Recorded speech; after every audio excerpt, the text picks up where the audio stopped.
তো আমার মালিক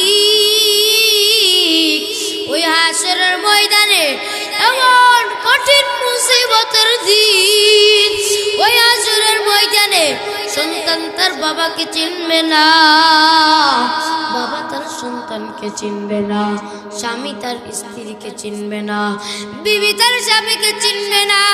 বিবি ওই হাসরের ময়দানে ডাকতে বলবো, স্বামী একটা নেকির কারণে জান্নাতে যাইতে পারি না, ও স্বামী তুমি আমাকে একটা নেকি দাও, আমি যেন এই নেকির কারণে আমি যেন জান্নাতে যাইতে পারি। এবার ওই স্বামী ডাক দিয়া বলবে, ওরে বিবি শুনিয়া নাও, শুনিয়া নাও, তুমি কে আমি তোমাকে চিনি না, কারণ দুনিয়াতে তো আমি বিবাহই করি নাই। ও বাবা, ও বৃদ্ধ আম্মা জানেরা, ও ভাই বোনেরা শুনিয়া নাও, কি মনোযোগ দিয়ে শুনিয়া নাও, ওই হাসরের ময়দানে কেউ কাউকে চিনবে না।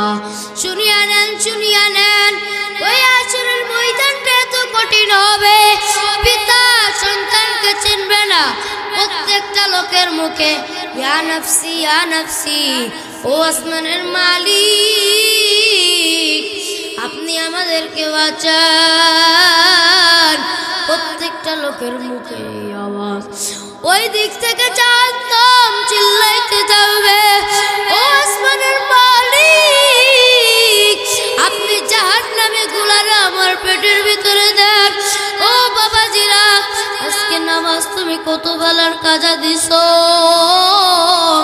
নামাজ ছাড়া তুই ওই জাহান্নামে কেমনে থাকবি, নামাজ ছাড়া তুই জান্নাতে যেতে পারবি না। ওই নামাজ ছাড়া যদি হাসরের ময়দানে দাঁড়াও, ওই হাসরের ময়দানটা এত কঠিন হবে। ও বাবাজিরা, তোর চোখে কেন পারি নাই, নামাজ না পড়তে পড়তে অন্তরটাকে নাপাক বানায় ফেলছো। আজকে তোর চক্ষু নাপাক, আজকে তোর জবান নাপাক, তোর শরীরটা নাপাক বানায় ফেলছো। ওই জাহান্নামে তুই কেমনে জ্বলবি? এই শীতের দিনে কত মানুষ আগুন তাপায়, ওই দুনিয়ার আগুন তুই সহ্য করতে পারো না। ওই জাহান্নামের আগুনে যখন আমার আল্লাহ যখন তোকে পুরানে দিবে, তুই কেমনে ওই জাহান্নামের আগুনে পুড়বি? একবার যদি চিন্তা হইতো কোনদিন এক বেলার নামাজ বাদ দিত। আমি হঠাৎ একদিন রাত্রে বেলা তাকায়া দেখলাম, এই যে শীতের দিনে আমি তাকায়া দেখলাম কত বাচ্চা কম্বল নাই, পাতলা একটা খেতা কাপড় দিয়া ঘুমাইতেছে, শীতের দিনে থরথর করে কাঁপতেছে। আমি জিজ্ঞাসা করলাম, ও ভাই আপনার কি মা বাবা কেউ না? বলল, হুজুর আমার মাও নাই, আমার বাবাও নাই, আমি একজন এতিম। ও মা, কুরবানির সময় তাকায়া দেখবা, ও বাবা কুরবানির সময় তাকায়া দেখবা, রোজার ঈদের দিনে তাকায়া দেখবা, যেদিন মাদ্রাসা বন্ধ দেয় সেদিন মাদ্রাসার পাড়ায় এসে দেখবা যার একটা মা নাই, যার বাবা নাই,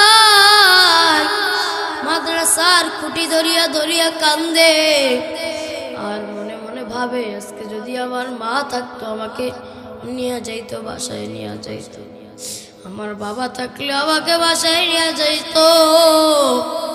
আমি একদিন এই যে আগের বার কুরবানির ঈদ গেল, আমি ওই কুরবানির ঈদে মাদ্রাসা যখন ছুটি দিল, আমি রুমের থেকে বাইরে আসিয়া দেখলাম প্রত্যেকটা সন্তান বাসায় চলিয়া গেছে।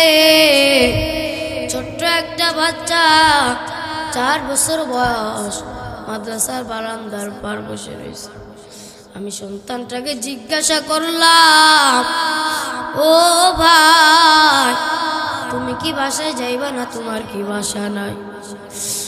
ওই বাচ্চাটা কাঁদতে কাঁদতে কই, ভাই আবার যদি মা বেঁচে থাকতো আমি তো এখানে থাকতাম না, আমার বাবা বেঁচে নাই, আমার মাও নাই, আমি এতিম, আমার আজকে কেউ নাই। ও মা, ও বাবাজিরা, ও বাবাজিরা, ও পদ্মার আলানের আম্মা জানেরা, আপনাদেরও কাদের মা নাই, বাবা নাই। বাবার জন্য যদি কাঁদতে পারো, মায়ের জন্য যদি কাঁদতে পারো, ও মা, ওই মা তোমার কাছ থেকে কবর থেকে কাপড় চায় না, শাড়ি চায় না।